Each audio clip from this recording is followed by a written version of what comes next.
Hey guys, welcome back to Squirrel's Woodshop. This is Danny, and today we're going to show you how to make some air plant holders. Now, if you're not familiar with an air plant, don't worry, neither was I. It is a plant that does not have to be put in soil or in the dirt of any kind.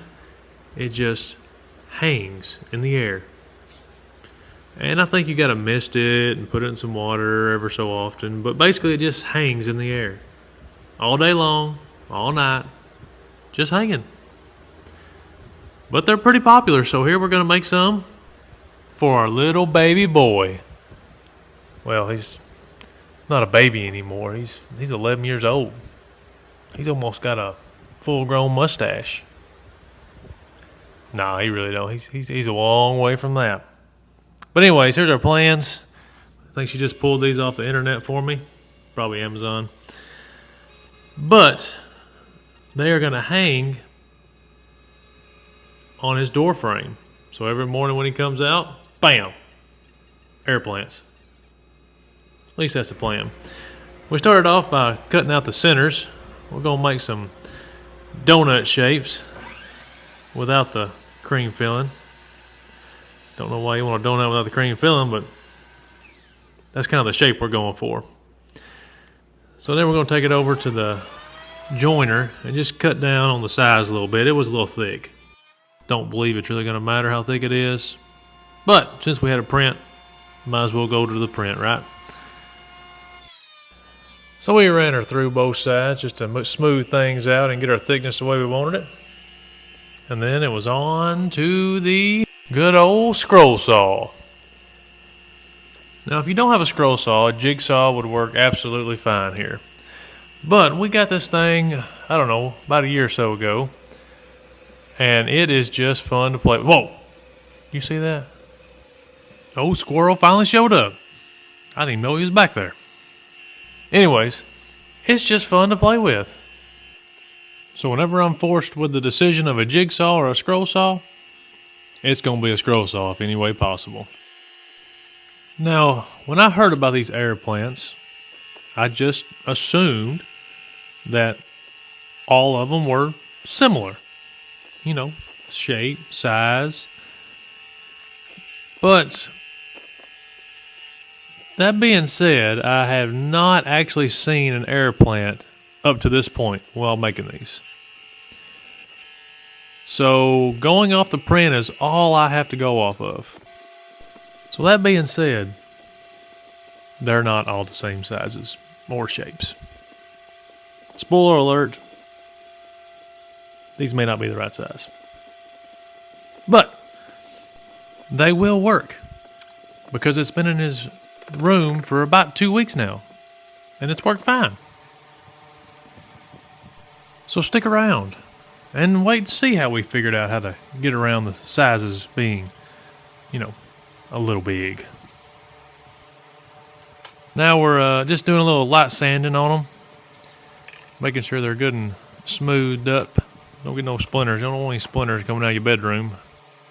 I can see it now. Little man rounding the corner of his bedroom, having to go pee, looking like a NASCAR, rounding turn 4 to the Daytona 500, and bam! Splinter in the hand. That wouldn't be fun. But since we sanded it, we ain't got to worry about that. Problem solved. Now we get to look at the back of my head while I drill some holes. Really got to find a better placement for the camera. But we end up drilling 3 holes. Don't really think I did any kind of fancy numbering on that one. Just kind of spaced them out, whatever looked the best. And this is what it looked like. 1, 2, and 3. Now this we're just going to kind of use a bigger bit and just kind of countersink where the twine is going to go. On the bottom side where we tie our knots. That way it sets up inside there a little bit better and it's not seen as much. And since we're doing 2 of these, we wanted to transfer the holes over to the next one. So after we did that, we went ahead and drilled those out too. The second, same as the first. Next, it was time to put the twine in. And I thought I'd just be able to push this right through there and get our measurement, no problem. However, that was not the case.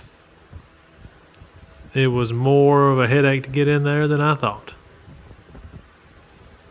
So we decided to go with some tape. Tape the ends up real tight, push them on through there, and that seemed to work pretty good. Next, it was time to get our twine measured out. And since we knew how we were going to do it with the tape, now we just needed to know the length. And I didn't have a clue, so I just kind of guessed. But I made them all the same. So if they're wrong, they're all going to be wrong. But luckily enough, they worked out pretty good. So now we got all the twine cut and slid into place. Now it's time to make our knots. Now I have been through several knot tying classes in my day. And there's one thing I can remember. I still can't tie a knot. But if you can't tie a knot, tie a lot. That's it. That's what I go off of anyways. Here, don't really matter a whole lot. We're not flying anybody off a building or anything. So it should work. Now once we got them all tied together, we're just going to make another knot. You know, nothing fancy. Just a simple knot here to hold them all in place. Make them all the same length. Oh, I take that back. We're going to do a double knot here. Look out.